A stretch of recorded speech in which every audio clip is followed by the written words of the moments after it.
whiskey. Cubs are winning 10-2 at the moment against the Mets. I couldn't find my pen because it was behind my ear. So there's that. That's adorable. And it's time to start a show with my best buddy. And Alex. Oh. Whatever. That was the saddest little oh. What are you drinking? Was that a beer I heard just open? I'm having a tall boy.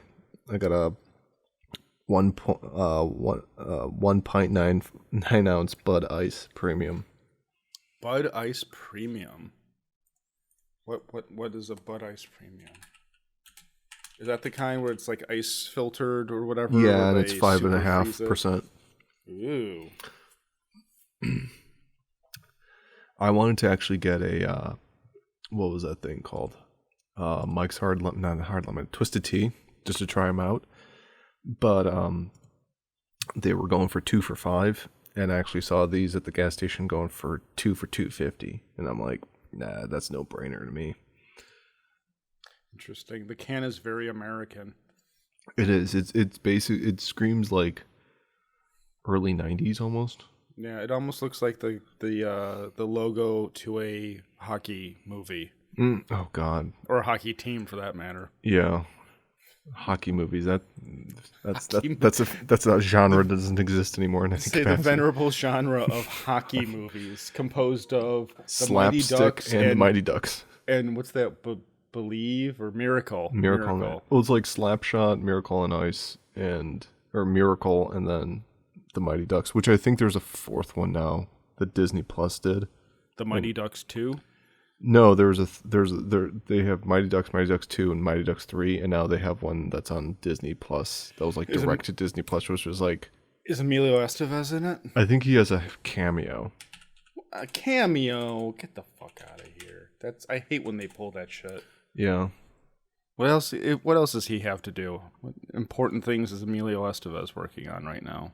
Well, they also have a movie on here with John Stamos where he coaches a girls' basketball team. I mean, most of the shit that they put on here directly is just, yeah, it's called it's a series.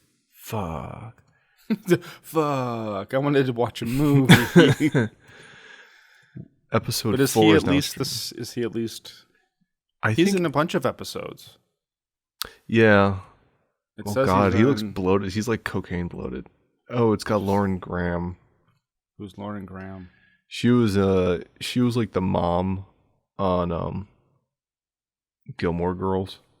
I like how you say that as if I know what that means. Didn't David, not our David. Well, I mean other David. Didn't David K like Gilmore Girls? Or am I making that up? God, what man would? The only reason you ever say you like it is to get pussy. Ooh, that's very aggressive. That's very true. Let's try searching the email archive really quick and see if Gilmore Girls... Get our intern. No, nothing on that email. We got an intern. We got a brand new intern this week. His name is Damar. He comes to us. His previous occupation was being a gill in the Cardassian Defense Force. Alex will never get tired of that meme. It's such a good meme. Speaking of a meme that we should be tired of, hey everybody, welcome to Culture Doom. This is episode 336. I'm one of your hosts. My name's Brendan. I'm your other host. How you doing tonight, you sexy bastard? I took a nap. Took a good 20-minute nap before the show began, which is why I needed to take a bathroom break before we even started the program. It's insane. It's funny that you talk about bathroom breaks because it's just like it's weird because it's like when you go to sleep, you go to the bathroom before you go to bed and you sleep, and then you wake up and you're just like, my God, what the hell was I doing when I was sleeping? Because I'm peeing out like 12 ounces of liquid.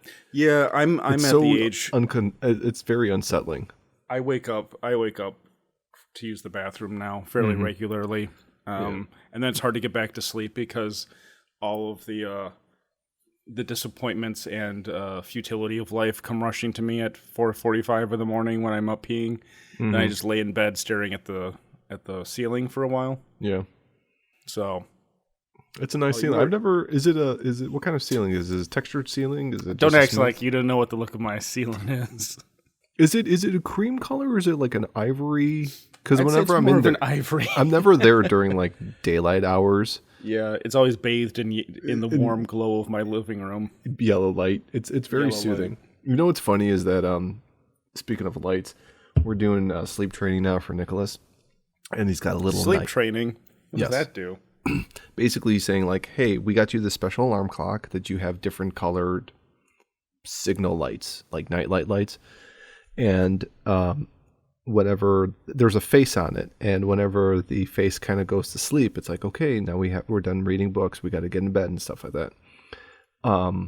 Whenever he goes to bed, he chooses what color he wants the nightlight on the face of the clock to be, whether it's red, blue, purple, green, stuff like that. And you can set the nightlight to be like how many minutes to automatically shut off so that they get used to falling asleep with light on, and then it's just dark afterwards, so there's no consistent type of thing. And each time he wants to put on a light, he always ends up putting on red, and it's like his room kind of gets bathed in this slightly reddish hue that it's almost like a brothel. And it's a little disconcerting for his father, who's like tucking him in at night, be like, all right, have fun sleeping in the brothel tonight, son. That's like there's a movie about that. I think it's Dutch. No, that would be bad if it's Dutch. It wouldn't be too far off. There's a movie about a boy growing up in a brothel, though. It's nothing like Insidious, but it's sort of like, yeah. Well, I think the main character from Like a Dragon grew up in a like a massage or a soap land or something. The movie that Sweet Baby Back's Badass Song, something like that. It's the movie Mario Van Peebles' father directed, and he got syphilis and then filed for workman's comp because of like the prostitutes he was fucking during that film. It was the 70s were a different time. How do you go about filing that? Well, I guess there's a process. I saw a recent Mario Van Peebles film. New Jack City. I hadn't seen that one for a very long time, and I rewatched it because I've been watching a lot of Tubi, and they've got a lot of Zachary and I have been watching a lot of Steven Seagal films, a lot of Van Damme films, and they had New Jack City on there, and I was like, I hadn't seen this in a long time, and I watched it. I was like, it's not bad. It still holds up. It's set in that early 90s time period. But it's still a very good movie, and I forgot that there's a lot of decent name actors. I have never seen that movie. And such like that. It's not bad. Chris Rock's in it, it's like young, skinny Chris Rock. Like right when I don't know if he had left SNL or he was like in that time period and stuff. Before he was like, I don't need to be doing that SNL garbage. I can do stuff on my own.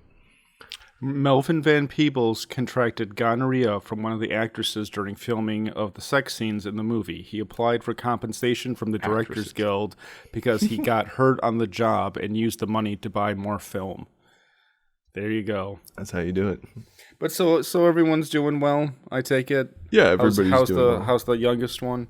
He just recently had his, it was his 2-month follow-up, but it was actually at 3 months. Yeah. So they gave him a bunch of booster shots, and they took a look and they saw that he's like in like 80 something percentile for weight and 70 something percentile for height, and his head circumference is way off the chart. So way off the charts. Yeah, it was like greater than 99. I'm like, oh, he broke the scale. But it's fine because everything else is in very high percentiles. Usually, it's kind of like a bell curve. So he's to scale. Yeah, and the higher end of the scale. Gotcha. So he would. It'd be really awkward if he was in the 80% weight percentile, but the 50% height. Be like, oops. Yeah, you could That's just a big baby. you just duct tape him to a rope and use him as like a wrecking ball. I was saying anchor, but I was anchored too. Hold your breath, Zachary.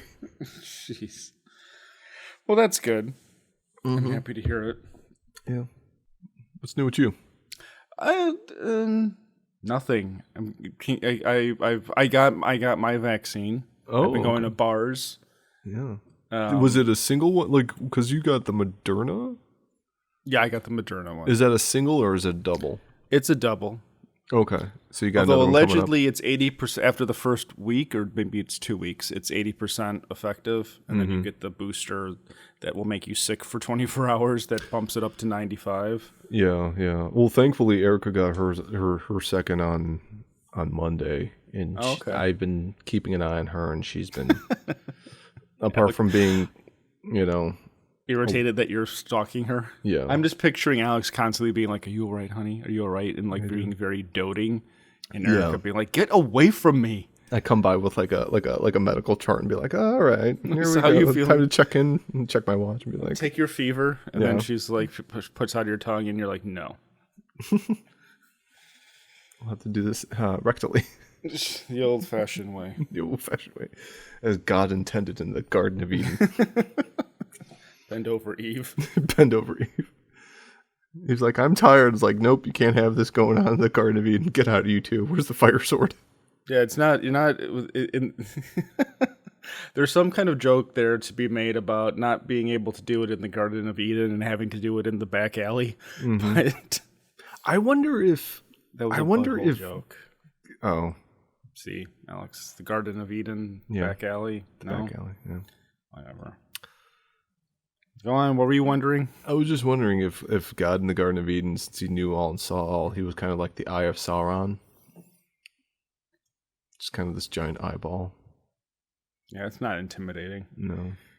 It's kind of Are you comparing the benevolent creator of mankind to a giant evil eyeball floating in Middle Earth? Did the giant evil Frankly, eyeball make people poop? That's true. Well, hey, I'm not. But yeah, so since I've been spending time in bars and stuff again, I was thinking maybe, just maybe, I might go home with somebody. No. Not that specifically, but I was like, it's almost about that time to get back on the Tinder horse. Oh yeah, Tinder time, kids, or Bumble, or Christian Mingle.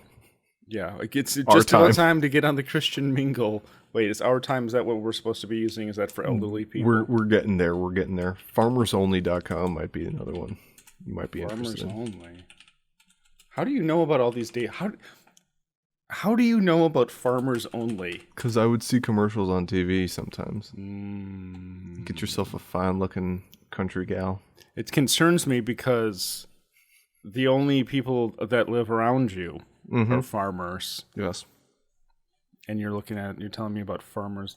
Oh God, we are at ourtime.com. Yeah, we're getting there. We're getting there. Oh no. Although we might, our stock might be higher up because we still have our natural hair color. Look at this, it's like grandma. An wine ant. Oh God, wine ant. So I might be getting back on the Tinder horse until I heard that there's something weird going on with Tinder now, apparently. Yeah, so, I mean, since you might have been off the horse for a while, it's a story... like a year and a half. Okay, yeah, I mean, well, a lot has happened. Last month, there was an announcement that Tinder is actually going to be having this additional type of special service available to many of its users, which will actually allow them to do background checks on potential matches prior to having any type of date.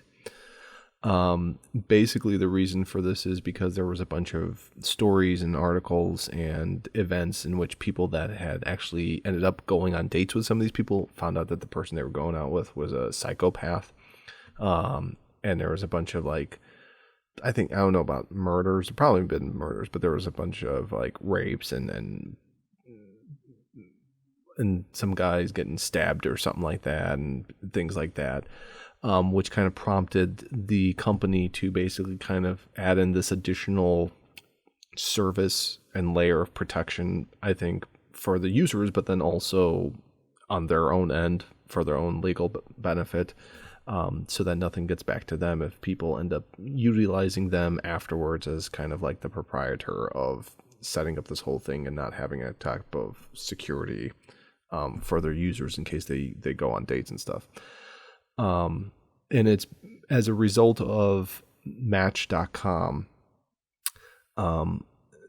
basically investing into a company that is able to utilize background information to search out people's names and phone numbers and things such as that to see if they have any type of criminal record, if there's been any type of arrests or any records like that. So it's something that it allows them to go ahead and use this not just on their own program, but other ones like OkCupid and Tinder and Bumble possibly too. So, I know for a fact that you don't have any type of, maybe a speeding ticket or something like that, or, moving violations. You think you know me, Alex? Well, I don't think you're like some psychopathic, like knife wielding, bath salt aficionado. But like I said, it's basically going to be going for a lot of these because the company, which is called Match Group, and a lot of people I don't think are aware of this, is that Match Group is sort of the umbrella company over a lot of these dating sites, which is like Hinge, Match, OkCupid, Our Time, which we spoke about earlier, Tinder, Plenty of Fish. They own Plenty of Fish? Yeah. They even used to make fun of Plenty of Fish. Yep. There's companies out in Denmark.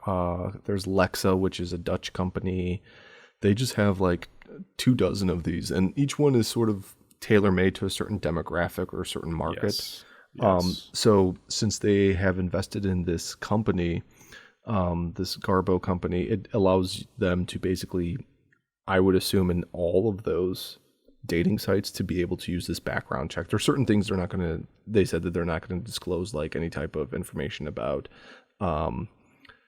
substance things and stuff like drugs and stuff like that. But if why wouldn't they disclose that? I'm not certain. Or maybe they do based upon what the situation is. Maybe if it was something where somebody got arrested with intent to distribute, possession and intent to distribute, and they were also found at the time to be, ownership of a legal firearm or something like that, they might do that. But if it's somebody who just gets busted for like, smoking weed or something like that, they might not do that. I think there's certain types of things that they are allowed to do so, and certain things that their legal department said you can't. It's something you might. The service itself, from what it sounds like, is going to be an additional fee, which I think a lot of these things tend to be. The more in depth you go, sign up for premium Tinder, and you can get 5 free background checks. Yeah.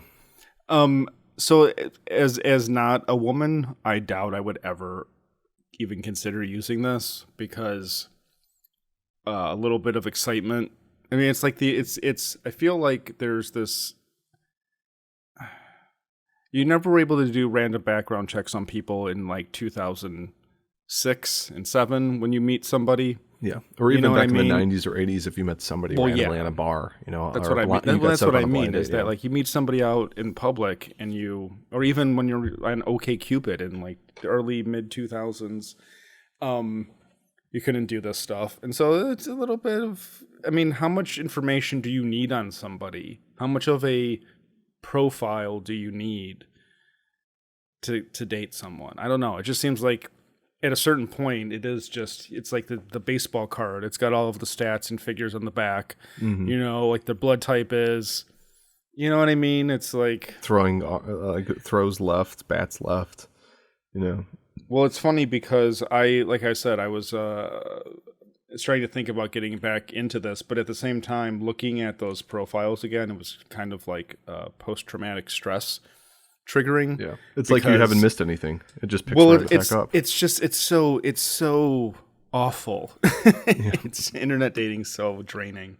But allegedly, I'm not sure if I believe this honestly, but allegedly it's going to be like college fuck fest. Ooh. It's going to be hookup world for the next 6 months because everybody's coming out the other end of COVID. I don't know if that's true. People said the same thing about September 11th and that there was going to be more babies. We actually talked about this before, that in these traumatic times, people like to speculate like, oh, there's going to be a baby boom. And it's usually the opposite. There really hasn't been a baby boom since the baby boom after World War II, because the September 11th baby boom didn't happen. And there was a significant drop in babies being born COVID during COVID era. Like, you were a very specific exception. Yeah. It was like you and Erica were like, let's have a kid, like 3 hours into quarantine, I believe. Yes. When to the minute. Yeah, friends of ours. God, we've been alone together for 3 hours. What are we supposed to do now? Yeah. There was procreate. Friends of ours, they had a baby, I believe, back in September, but I think that doesn't count. Yeah, it was heading into. I mean, there's still going to be a stigma.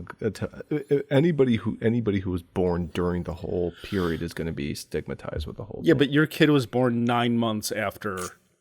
That's right. It started. It was like, not only is he a COVID baby, he's a January 1st baby.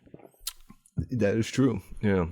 He was a few hours away from January 2nd, and he's like, "Nope, I'm going out now." But so yeah, I don't think that that's actually going to happen. But I was looking, Alex and I, our appreciation of Asian culture is nothing new. Whether it's Hong Kong or Taiwan or not China, Bangkok, lots of Bangkok. Okay, lots of Thailand. But also, oh God, I just realized what you're talking about. Mm-hmm. Poor Erica. But we also enjoy, we talk about Japan a lot. And one of the channels that I follow on YouTube, Shun-chan, talked about, he's a young guy in Japan, studied at UCLA, speaks English fluently. He was talking about Japanese hookup culture. And I was like, this is very apt. Perhaps when the borders open, I will fly to Japan for hookup culture in Japan. It's very disappointing, frankly. And I shall be on the flight continuing onwards to Bangkok. Hey, marriages get weird after the second kid. I've always said this. They do. Anyway, so basically he was talking about, he's probably what, 22, 24 years old. Yeah, mid-20s. And he's talking about what it's like, what the casual dating is like in Japan. And the reality is that it's really convoluted and I almost would say impersonal. He talks about on Tinder, for example, that because casual dating and hooking up is so kind of frowned upon in Japanese culture, that on Tinder you don't see people using their real names or taking photos of their full faces. It's only partially showing their face or like the back of their head and stuff. Yeah. And they don't use their real names because they don't want to be stigmatized by the community or by their peers. Is it like what was it, like the Facebook profile picture? What do you mean? Like there's a certain type of lighting and an angle, and like it's more like it'll just be a picture of their ear. It's like this side of there's no identifying features. It'll be like, so like there's a picture he's showing of a guy it's a photo of the guy from behind looking at a cherry blossom tree, but so you can kind of see his general physique, I guess, but you can't see his face. And then the picture of the woman is just her ear and some of her hair. Interesting, right? Isn't that weird? That's the so it's like she kind of looks cute. Like I could see this picture of this girl. I'd be like, yeah, she might be cute. Yeah.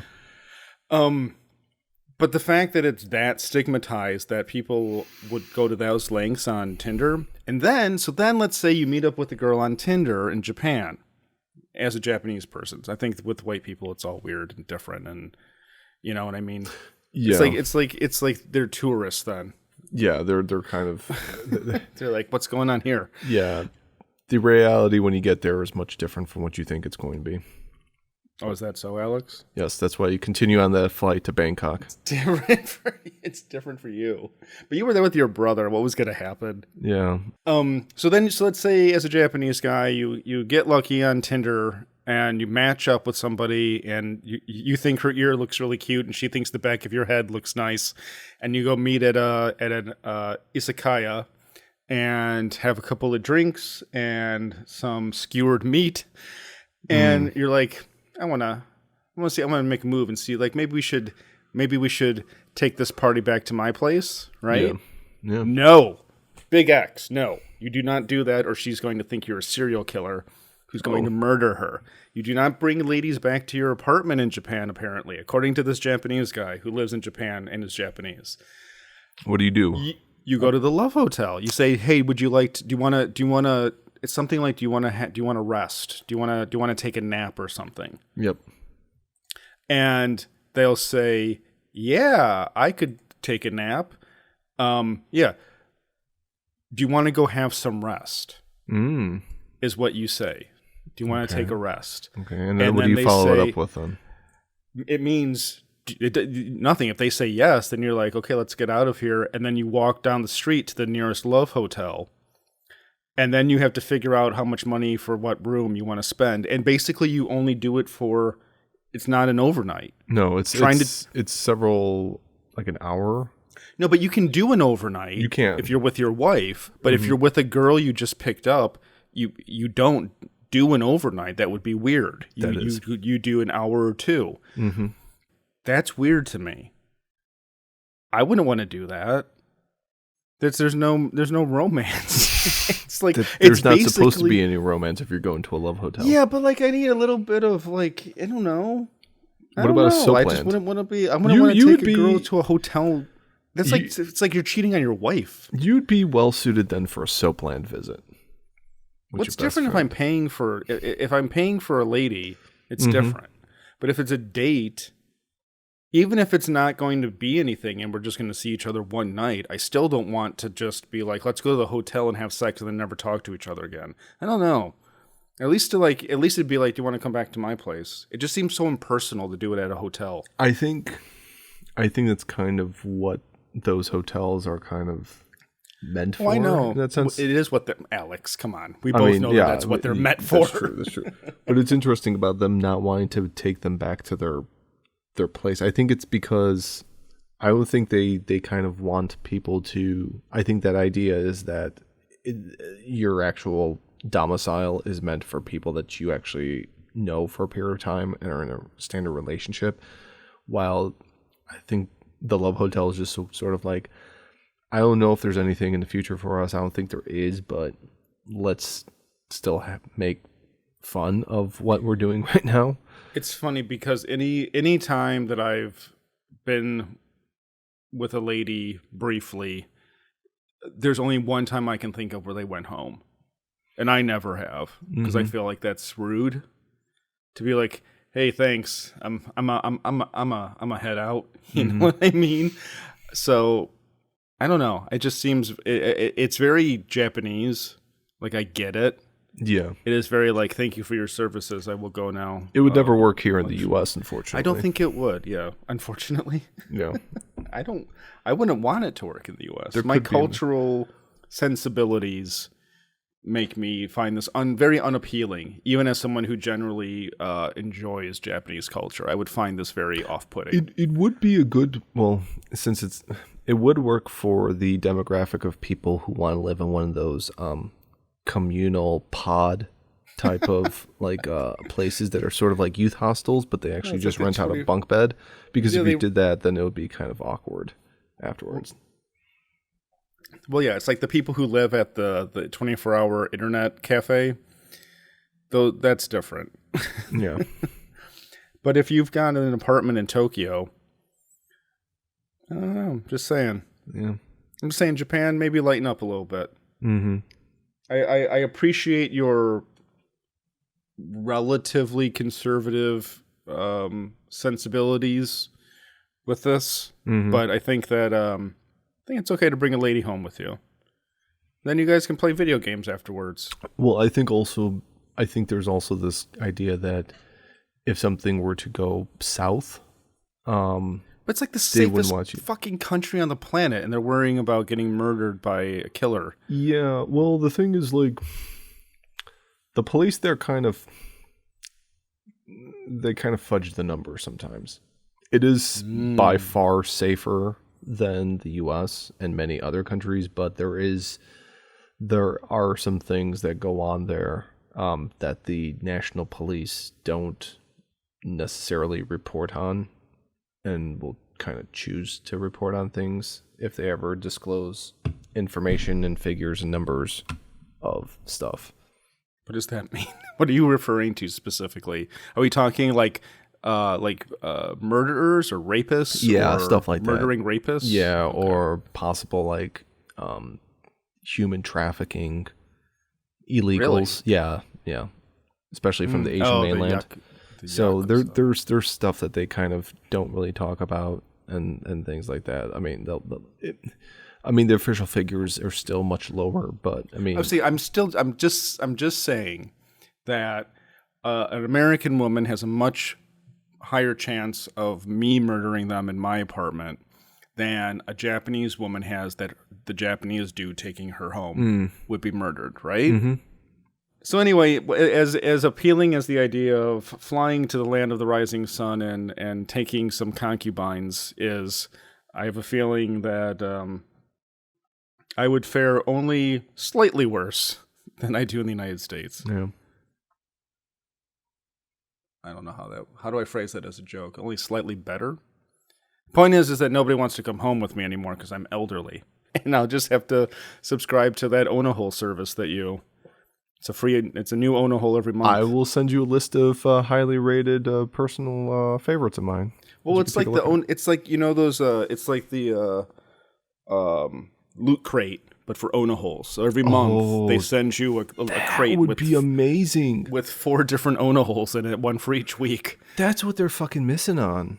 They should do that. That's my idea. Because the regular Loot Crates are garbage, like the Nerd Crate and stuff like that. It's like, oh, I got a Deadpool pin that I can wear on something, and I got like some trade paperback which I already own. Here's an action figure of a character I don't really care for, and a t-shirt that is too big on me. Thanks, Loot Crate. Although they went belly up, I'm pretty sure. Thankfully. All this nerd crap needs to go away.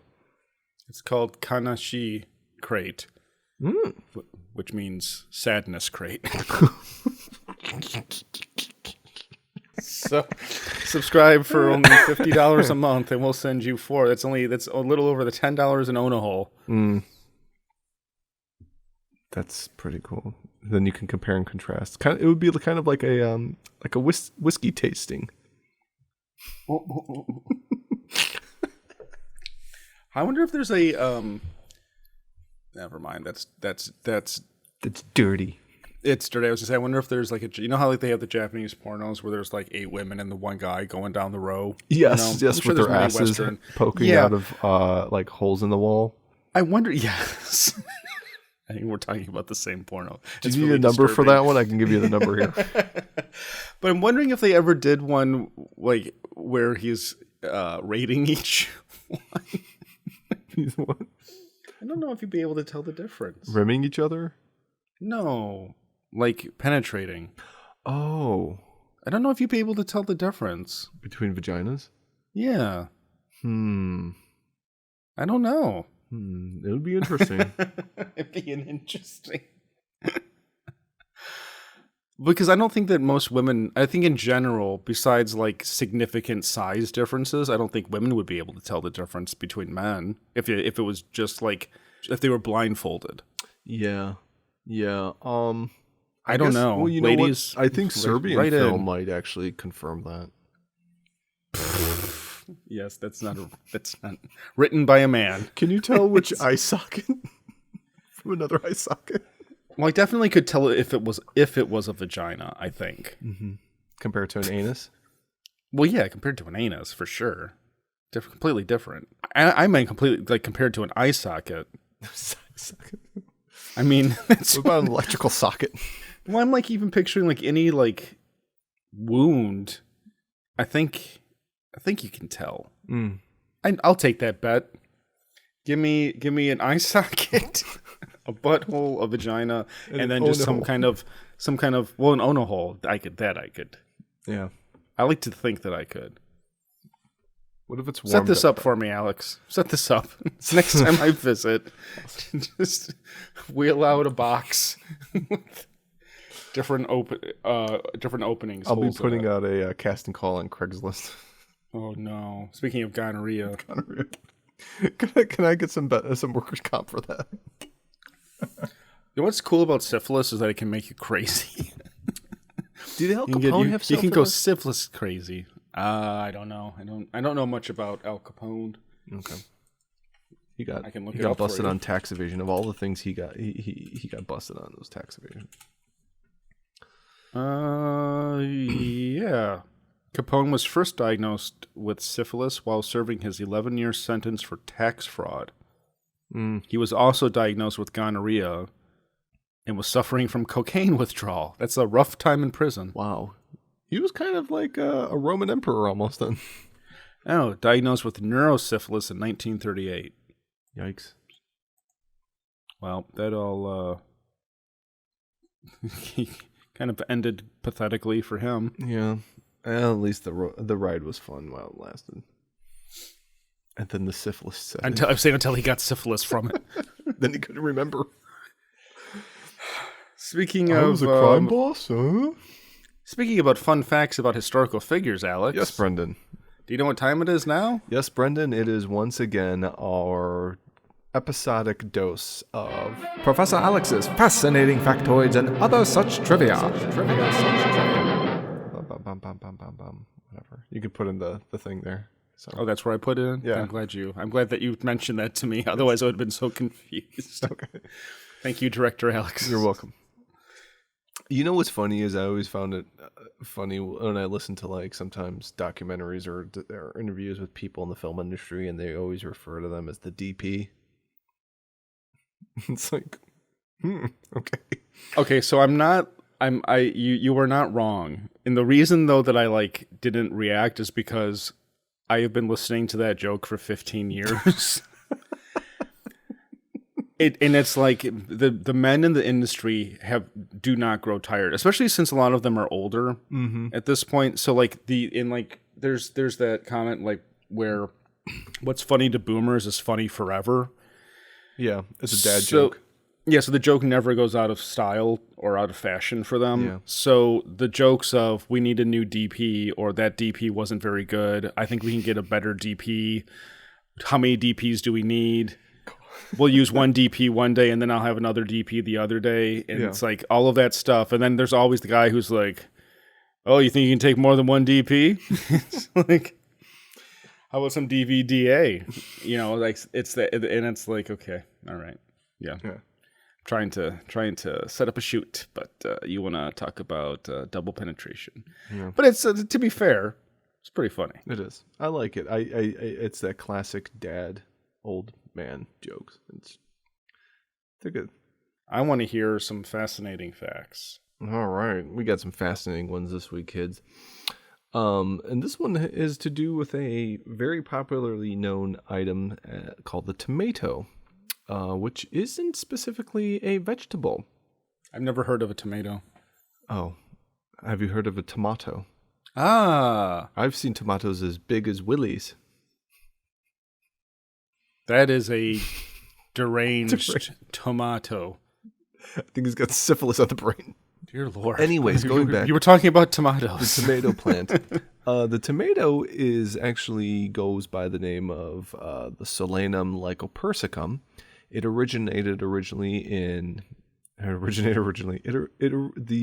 the plant itself originated in the Western, South American, and Central American areas.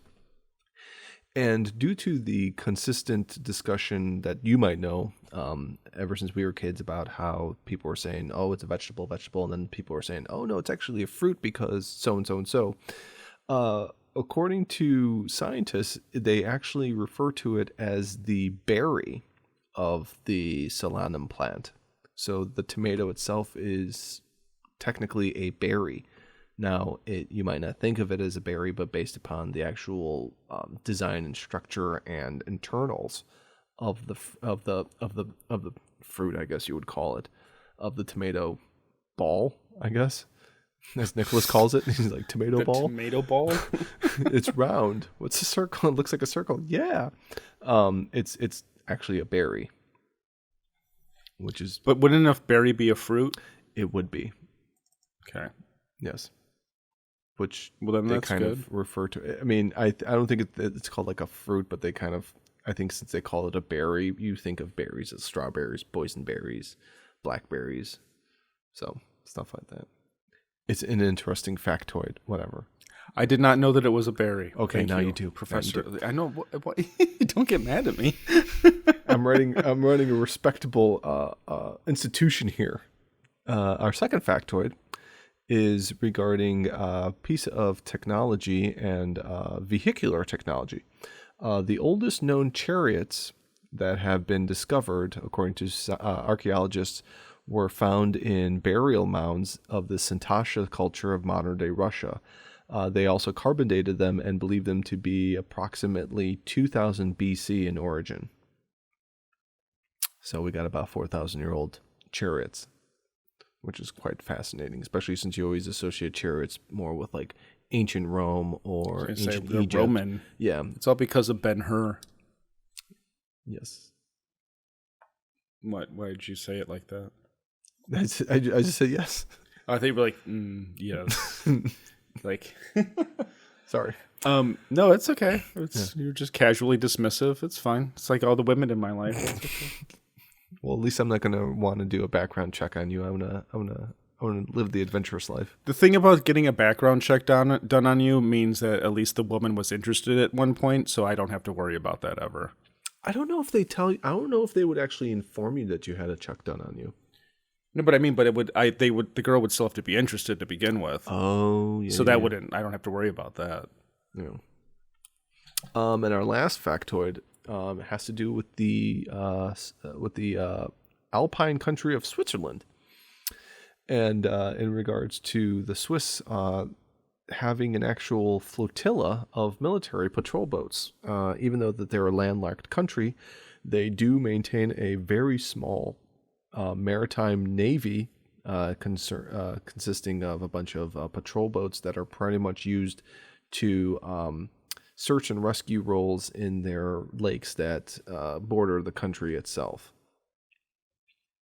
So imagine being part of the Swiss Navy. the Swiss maritime branch of the army. And I thought the American Navy got a bunch of shit. Yeah. Well, they also have like an air force. But basically, they're all under What? like the actual Swiss army. Yeah, they actually do don't think maintain that- a few planes. I don't think that They should. it's technically an air force if it's in a lake. I don't think it should count. They fly from one You have to be mountain in peak to another. Yeah, you have to be in salt water. You got to be in the sea. Blue Navy. Sea or Blue an water. ocean. Yeah, you Not can't brown do it water. in a lake, guys. No freshwater navies or Air Force. I wonder if they Frankly, let's just say all of it. No freshwater Navy, no freshwater Air Force. You get your ground Freshwater defense force, and well, yeah, with their I'm picturing like an aircraft carrier sitting in Lake Michigan. Is that not what it looks like? looks like a dong, a downward dong. Well, that's very fascinating that Switzerland has a navy, Yep. freshwater navy. For sure. They don't necessarily Do they do call it a fishing? navy, but they call it a maritime force. I want a picture. It's funny. It's just it looks like a bunch of Bubba like fishing boats. Oh, is it fishing boats? I was gonna make a fishing joke. Swiss Navy. Swiss Navy cream, Swiss Navy lube. Maritime Authority? Yep. Merchant Marine of Switzerland. Oh, it does look like a fishing boat. They look like they're getting caviar. It looks like you're too. These boats go down the Chicago River as tourist boats. Did they get pooped on the head by Dave Matthews? What? You didn't hear that story? I don't know what you're talking So about. So you know those boats that go underneath the bridges on the Chicago River? Yes. Well, several years ago. This is probably 15 years ago, where his tour bus pulled up to the edge of one and they just emptied out their shit literally on top of one of the boats as they went under. I would have killed myself. I would have pulled out my pocket knife and slit my wrists if that happened to me. The South African Was it warm? again. Was it cold? What was the weather like? I think it was a beautiful, hot, warm Chicago summer day. Well, at least you could jump into the river then. Was it John Edwards? What'd you say? Dave Matthews. Dave Matthews. John Edwards. The faux seance guy. Chicago River incident. Chicago River.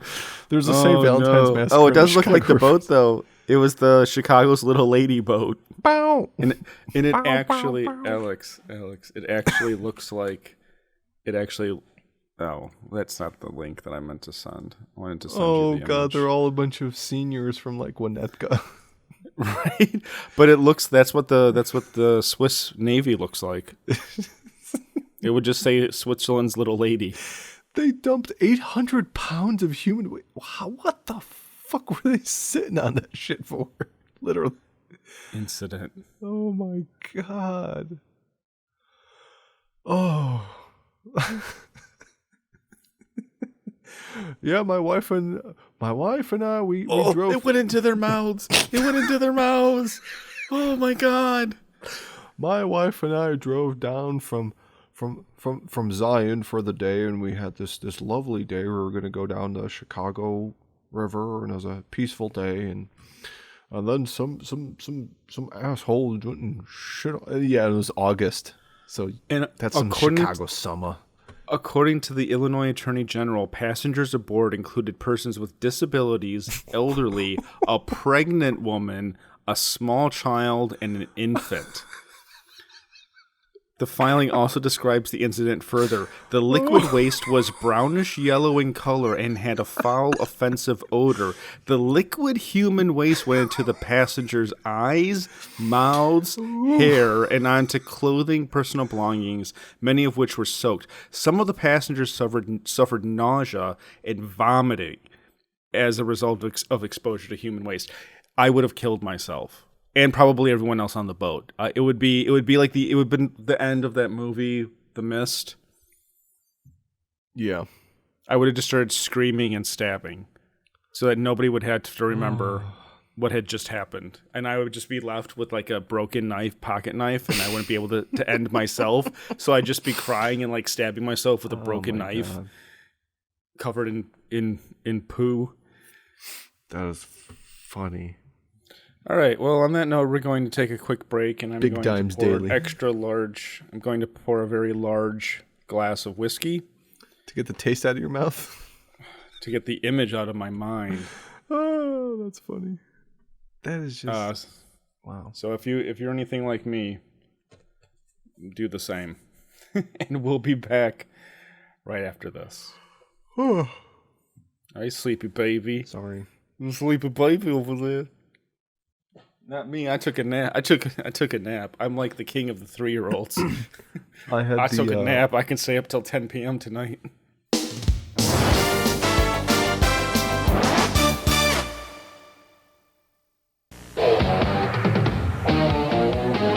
An evil queen has sent her monstrous legions to unleash their dark forces and take over the world, sending it into total chaos. Now, only Sailor Moon, Tuxedo Mask, and the Sailor Scouts can save us. The world's newest heroes battle the world's baddest villains. The adventure begins September 11th. Monday at 5:30 on the Fox 64 Kids Club.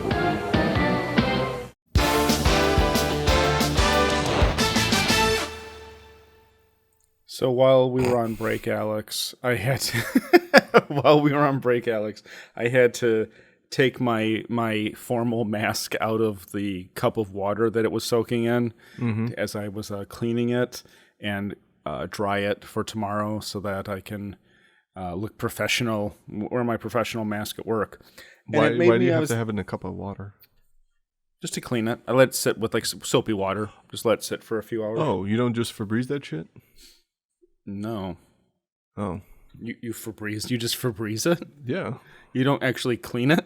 No. I mean, like we've got multiple, and we just like wash them and stuff like that. But Well, this one's not supposed to go into the washing machine. oh, It has to be hand cleaned. So I just lather it up in some soap and water and let it sit there for like 4 hours, and then I wash it in cold water, just like normal water, and then let it just dries overnight. oh, okay, Yeah. okay. Yeah. Like, it's I had just no how it idea. is. How I Okay, do it. that's I like that you just. I thought you were gonna be like, yeah, I haven't washed. I've been sneezing in this mask for a year. just Why does this match just smell like squirt it BO? with Febreze. I just squirt it with Febreze when it gets a little too ripe. Febreze that shit. It's funny. I'm looking at there's an The old article college try. on CBSSports.com, which is Cubs versus Mets will be low scoring game in other bets. Oh, really? That was written yesterday at 4 p.m. and it's 16-4. So, whoops. Somebody could have made some money. A betting man. But anyway, so I just washed my mask, and I got to thinking, because you and I both have had you've had all your vaccinations. I'm a couple of weeks out from my second shot, and I'm noticing a strange trend in the behavior of people who have been fully vaccinated. And bear in mind, in Chicago or in Illinois, we just opened it up to everybody being allowed to be vaccinated, not just the elderly or the first responder, essential worker type people. Right. So this is very early on in the process, but I'm already noticing people who are like, fuck this shit, I'm vaccinated. I don't have to wear a mask anymore. I should be able to I don't have to wear a mask at work anymore. I should be able to go. I shouldn't have to wear a mask in the supermarket anymore. And what I find interesting about this is that these are the same people in my circle of coworkers and associates, let's say, that were a year ago yelling, just wear the mask. It's for everyone's safety. You have to think, don't be selfish. Think about other people. And now the second they get their vaccinations, they're like, fuck this bullshit. I'm not wearing this goddamn mask anymore. Yeah. Almost like they were just like the whole mask thing was a put on, and they were just waiting. Well, I think it was more they enjoyed telling people what to do. Oh, and now it's rules for thee, not for me, type of thing. Yeah. Since they got It's a very human human nature trait. Human trait. Yeah, it's very human nature, human behavior. It's something that we see all the time in sociology and anthropology, and throughout history, for that matter. But I don't know how you can lack that much self-awareness. And I'm someone who, honestly, I kind of dig the masks at this point, because I feel like I'm in the movie Nausicaa, The Valley of the Wind. And it's like you can't breathe the outside air, so you got to wear your mask all the time. I feel like I'm in an animu. But I realize that not everybody hates their life so much that they are forced to role play that they're in an anime all the time, the way that I do. So I accept that most people probably don't like wearing masks, but it's sort of like we've already committed to this. We already have done it this far. Why now would you throw it all away and be like, never mind, I was just putting on an act so I could feel superior. Now I don't give a fuck about other people. Because in the early days, it was very easy to say, how can you be so selfish? But now, when more people are getting vaccinated, everyone's saying, not everyone, but many people are like, holy shit, I don't want to wear this shit anymore. I'm done. Yeah. Fuck everybody else. And what bothers me about that is that I would be more sympathetic to that ideology in 6 months, when everyone has had their opportunity to get their vaccine if they want it, if they're going to do it. And if you don't get it, then you're kind of on your own. Like, you've had half a year to get the vaccine. Yeah. And if you don't want to get it, I totally understand. But now it's like the rest of the world's going to go back to operating how they used to do it. So if you get sick now, it's not everyone. You've had your opportunity. Now we're all washing our hands, and it's all on you, right? Yeah. That I'm fine with. But it's fucking April. It's only been available in Illinois for about 5 days to everybody. So hold on to your horses, kids. We got a long way yet to go for that kind of shit. I know, like, for a lot of places, like, since the whole vaccine is like done, they're just like ready to. Basically, a lot of businesses and a lot of workplaces are just kind of like everybody should now be able to, or they're kind of in a way sort of wanting people to like get back into their offices and work full time in the office. Well, I don't understand that thing. That to me, it's like I've been working since June of last year, so it's like I've been in the office for this whole time, right? Basically, and I've gotten lucky. There's been nothing in my office. But you're right. I mean, I'm not disagreeing with you. A lot of our clients aren't in the office. So we were kind of in a situation where our work was conducive to other people not having to go into work. But I think that, like you were telling me earlier, that in fall, they're talking about you guys going back in full time. I think that's fair.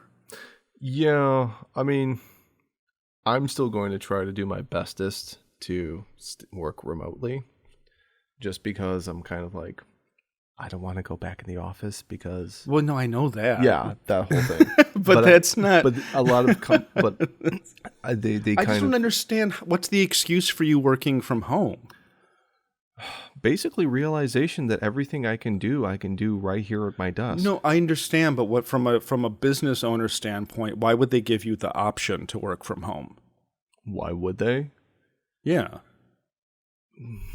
This kind of feeds into my other issue with what's going on at the moment, which is that I have friends and associates and coworkers who are it's the opposite side of what I was just talking about. They're fully vaccinated. Yeah. They still won't leave their homes. Because I think is that with the way that the entire past year has been in terms of kind of creating this fear mongering amongst people, even though there are a lot of people that have gotten vaccinated, they are still people who are constantly wearing the mask. It's basically there's kind of like the two sides with the vaccinated people. There's like the people that are vaccinated. All right, I've done everything I did. I've done everything you wanted me. I'm done with the damn mask. Let me do whatever I want. And then there are people who are still like, I've gotten the shots. I've gotten both. I still wear the mask all the time. I'm very careful. I only go what I need to do and when to do. It's because they've kind of come into this years-long type of conditioning almost, or this mentality where like, even though I have the shot, it's still not 100% like, not possibly 95%. But they're still thinking that they can still catch something. Even I know, but this is the way that they're doing it. This is the way they think. So that's what it is now. So now, like the entire country, a quarter or like a third of the population is just going to be terrified all the time from now on. That's fucked up. Well, that's what's happened. And I know there's a lot of people that are like that. There are. Oh, I know. People that I would never have expected to behave the way that they are like terrified. Like I was talking to a friend of mine, good friend, who I have not. I think I saw him last summer. He would only sit outside in the park with me, and we talked for like 2 hours, and that was about the extent of wearing masks, sitting outside. Okay. He got his vaccines done like a month ago, 2 months ago. Like he's been in the clear, or has been fully vaccinated for at least a month now. Well, I was on the phone with him for unrelated work type stuff, and I made a comment about going to get a drink, and he was like, well, maybe if they have a place that we can sit outside. And I said, are you ever going to feel comfortable going out again? And he said, probably not. Yeah. And I'm like, dude, what the fuck? Yeah. That's crippling. It's not psychologically healthy. Yeah. But I can understand how a lot of these people have just been kind of so inundated by this stuff where that's. Is it media? Yeah. Okay. I mean, I would agree with you. I kind of was setting you up for that. Yeah, I fully understand where they're coming from, because to them this is they still think that there's no way in the clear, even though it's, they've done everything that's been required. They just, I guess it's kind of like the complete opposite of the people who, they were just like going out and doing whatever they wanted to and didn't care. Exactly. Yeah. And but they won't call out, but they'll say that about them, but they won't say anything like, would they ever say anything about this person? Like the people who are still thinking this with the masks and they've gotten the shot, it's kind of like the Japanese soldier who was found in the forest 40 years after World War II ended. That's true. No, you're right. So, I mean, I just feel as though it makes me sad because there's all these people that it's like it'll never be good enough. Mm-hmm. And so, and I don't know how you fix that. I don't know how you convince somebody, hey, it's a calculated risk, but everything is. Yeah. Like I was never in favor of ignoring everything and going out without a mask and going to bars and to restaurants and like all the sneaky shit that people were doing, which incidentally, a lot of the holier than thou people I knew were doing that shit. They were going with masks on, but they were going to like the secret bars and the secret restaurants and doing all that shit. At the speakeasies. So that shit was going on because it was all in the suburbs and it was very easy to get to. So right. But while they were like lecturing people about like wear your mask, it's just it's interesting how much hypocrisy is part of the human condition. It's the last year has been interesting to learn. Yeah, like you said, the human condition. It's also been a very interesting, not human experiment, but a human social observation to learn how people deal with situations, how they respond. Yeah. It's just mind-boggling to me because this is one of the most rational dudes I know, and he's always been very even-keeled. But for some reason, this sickness thing has like completely changed him to the point where I'm like, dude, I mean, this isn't really a friendship anymore. You're just some guy who hides in his apartment. I know that the worst case that I've heard of is and my old audio mixer buddy told me one of his friends who's an animator, he has not left his apartment in a year. Mm-hmm. He gets all of his groceries delivered. Yep. He gets everything through Amazon. He has not left his apartment for food or anything, to visit people, to do anything since this started. That is borderline. Unless he has an in-unit washer and dryer. I'm assuming that it's either in unit or at least in the same building, like mine. You know what I mean? He's not left the building. Let's say that's amazing. I mean, it like I said, it's basically creating like a huge group of people that I would call hikikomori almost. Yeah, they're shut-ins. Yeah, and it's basically, it's just that they've gotten so wrapped up in it and whatever they want to believe and the extent they want to believe, but I think also on another side note, it's kind of a lot of people that saw this stuff and the way they've adapted to the new rules and the services that are available and have come about based upon this have given a lot of people the ability to be like, well, I don't have to go and do this. I don't have to go out and do this. I could just, order groceries online. I can have dry cleaning taken care of. I've got, everybody's got like, they all got, webcams now and the huge uptick in streaming media subscriptions. You technically have created the Star Trek universe, which everybody just stays where they're at and they have their own self-contained little pod and stuff like that. And I think in terms of like work purposes, I think a lot of people, since the whole industry in many facets has shifted to kind of being able to do stuff remotely online, people have realized that, hey, if I'm doing what my work is requiring of me and I'm not slacking off and the work's getting done, why do I need to come into a physical location? I've been saving money on, gasoline. Gas. A lot of they were talking about how like the first several months of lockdowns, like there was this huge decrease in pollution and stuff like that. And, just. Yeah. See, and I understand everyone. I understand your point of view, especially with the family. And for me, it's like if there were lockdowns again, there's no way that I would conform to it. Like, because I already know that I have quote unquote essential worker media status, which means I can be on the road anytime I want. I know I can prove it, and I need a a separation from like my job. I can't, if I work from home, it turns into 24/7 work. I can't like that. It's kind of like you sleeping in your office in your editing suite. Right, exactly. So March, April, and May last year were like the 3 worst months of my life because it was never ending. Yeah. And there were no boundaries. And so when I have the office as the boundary, even if I can remote in to do minor things, it's still like it's a very clear border between work and home. And I need a border. Otherwise, all I do is work.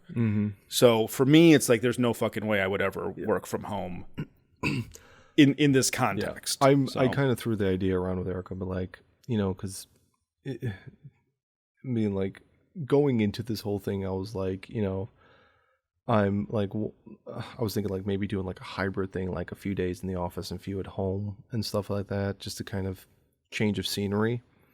But now I'm kind of thinking like, well, if I could do this all from home, I could do it all from home.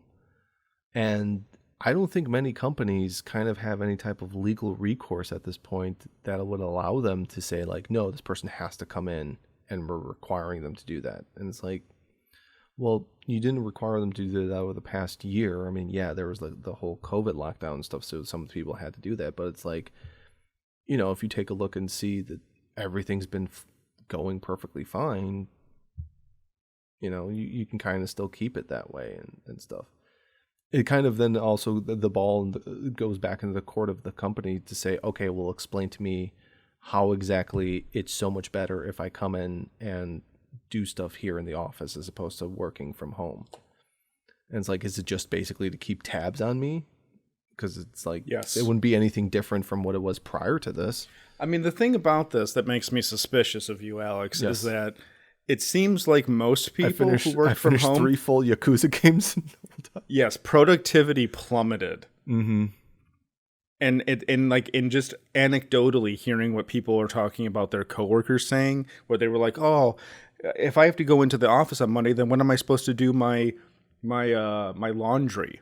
Mm-hmm. And it's like, well, what were you doing with your laundry before this started? So you have to go in one day of the week and you're upset that you can't do your laundry? Yes. And so I feel like but Alex, that's fucked up. It's not, everybody's lazy. Well, we're all lazy. You all gotta, you need to clean your rooms.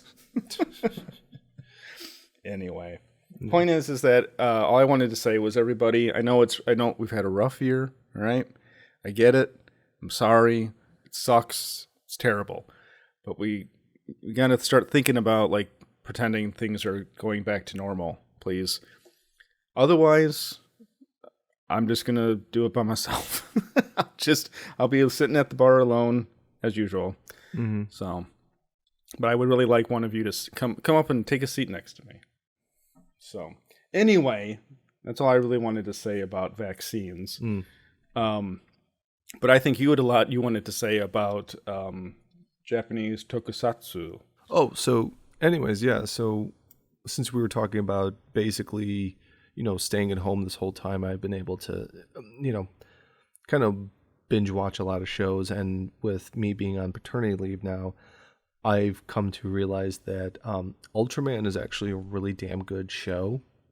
The whole tokusatsu genre of entertainment from Japan is pretty good, but Ultraman is pretty fun because it's capturing this kind of 1960s kind of superhero action monster kaiju type of thing. But what I've noticed is that as I'm watching it with my 3-month-old, you can since I've kind of over the years, when you watch certain shows over and over again in series, you kind of notice the little details that you kind of miss when you're just watching it for entertainment value. And I've kind of been enjoying this where I'm watching, being like, oh, how does this monster suit operate? Like, where's the eye holes for the actor? You can see the zipper up Ultraman's backside. Enjoying really a lot of the miniatures and the, kind of like a lot of stock footage that sometimes is in the show. Just seeing like sometimes there's kind of a production error where they kind of are like, oh, there's a little bit of a boom mic there, or the door that was supposed to open didn't open the right way. You can see little saucers and planes. You can see little like fish wire when something explodes and stuff like that. So it's just kind of something that I'm enjoying right now, and I'm very thankful that you kind of told me about the thing, and I was sort of like, oh well, I'll check it out. But it's funny when I'm saying, oh, that was funny, and I look at my 3-month-old and he's just like, brr. As a fan of Kamen Rider and Super Sentai, I'm surprised it took you this long to get to Ultraman. I think because I think in terms of being in the West, I think Power Rangers would be the easiest for me. Like, I always liked Power Rangers or like Super Sentai, so that's the easiest to kind of get into and approach because of the availability of the programming.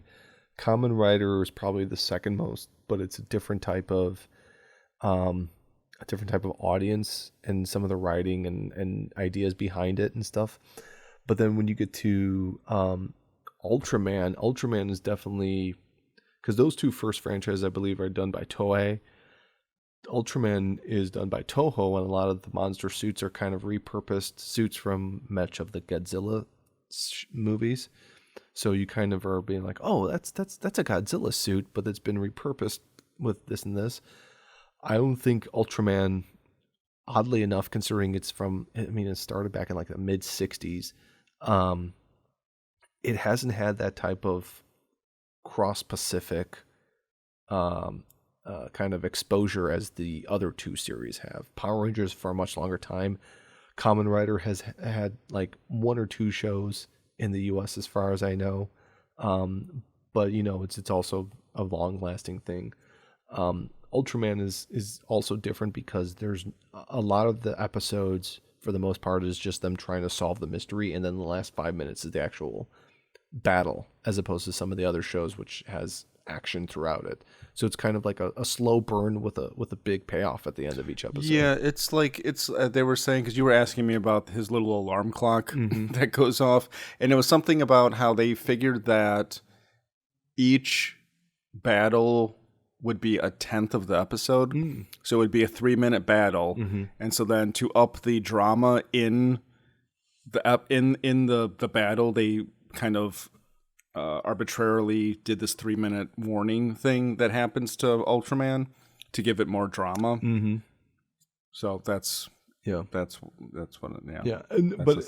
and then apart from that, it also has, they do a fantastic job with using the miniatures and rear projection and forced perspective in a lot of things based upon what they could do with their budget, but then also being creative with what they had at their resource.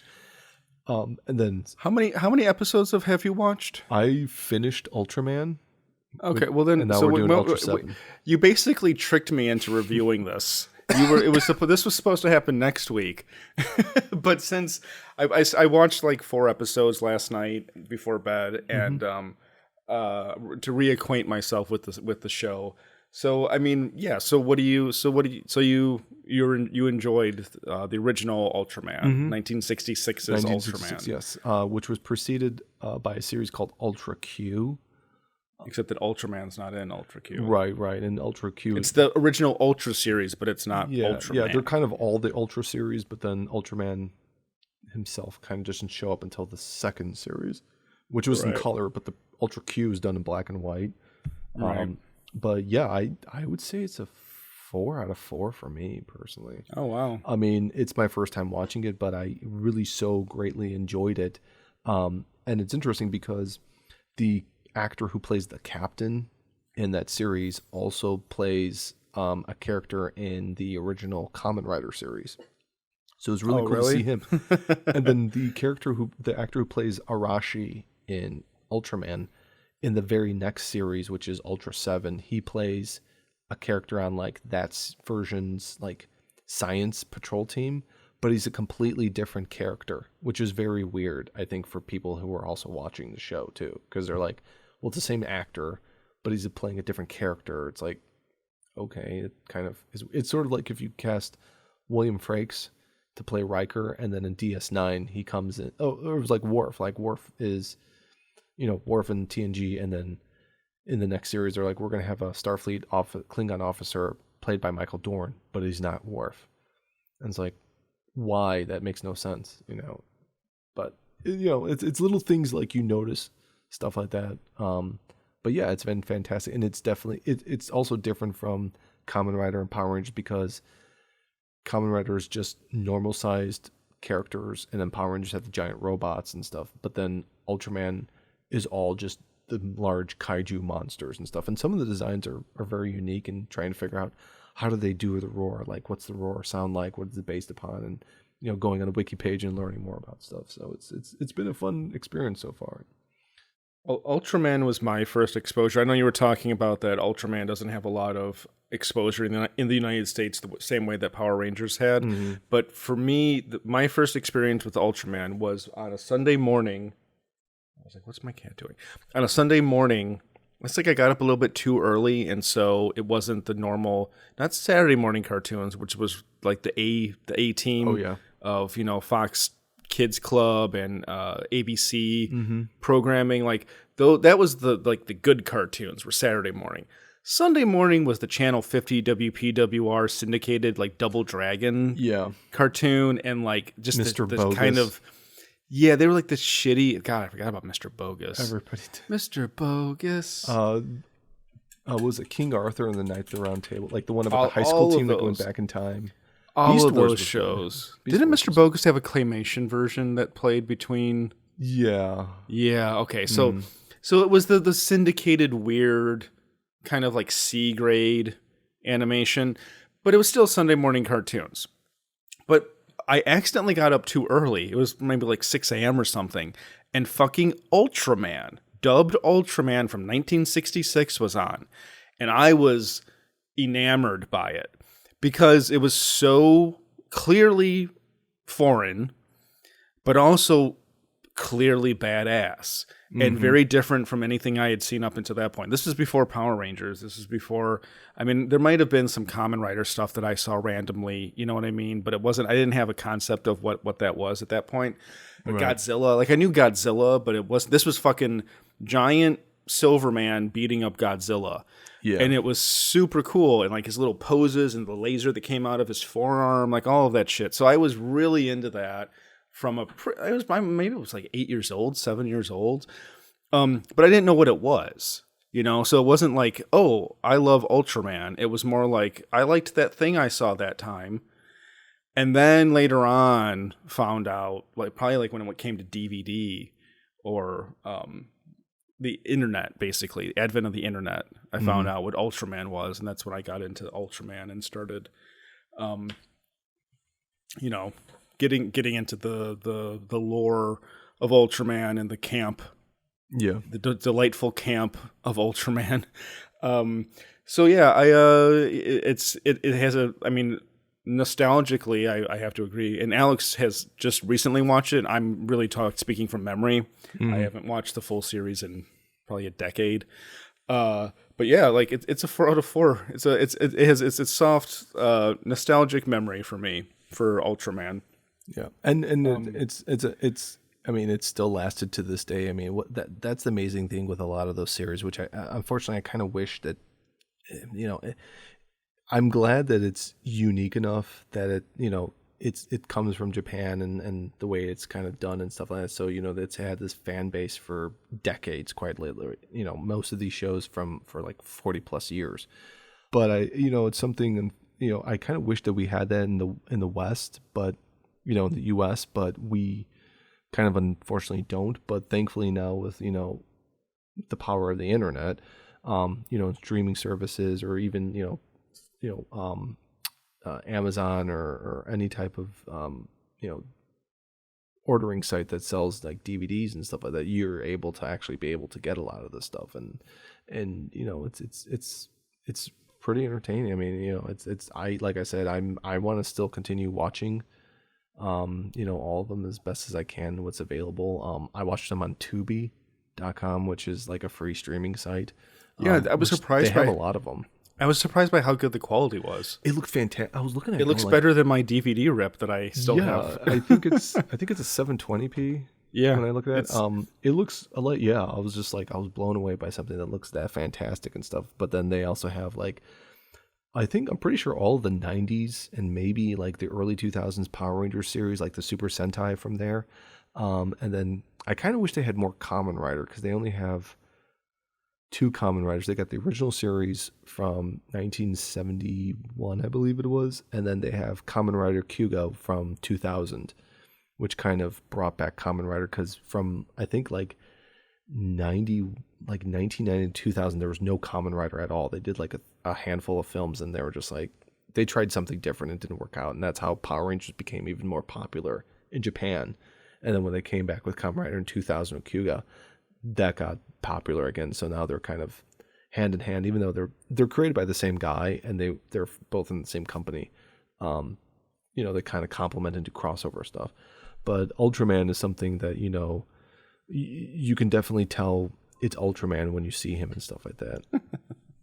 So we've got a unanimous 4 pot of gold review. It might be the first time it's a unanimous 4 pot. And Ultraman is what brought us together.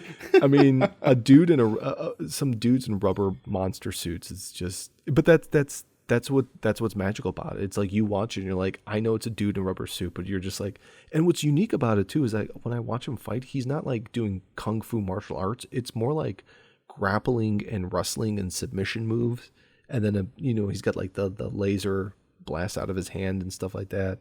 But it's fun. It's a great show. And, it's a good time. It's definitely somebody who enjoys the Godzilla type of films, like the giant monster kaiju things.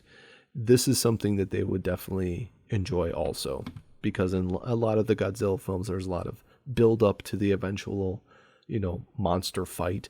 And it's the same with this, and like, a 20 something minute episode, where you get your monsters at the very end. I liked this stuff versus like compared to Godzilla, because even though Ultraman's power is extraterrestrial, it's still a human. Right. So it's like putting humans in an equal playing field as Godzilla or other invading kaiju. And it makes it a little bit more personal. It's not a giant robot. Mm-hmm. It's not another monster. It's a human that has scaled to the size of Godzilla. So right, yeah, super cool. Mm-hmm. But all right, well, I think that about wraps it up this week. So Alex, will you please do me the honor of sending us off tonight? Sure. Thank you very much for joining us here on Culture Doom. This was episode 336 on behalf of Brendan. This is Alex saying do побачення until next time.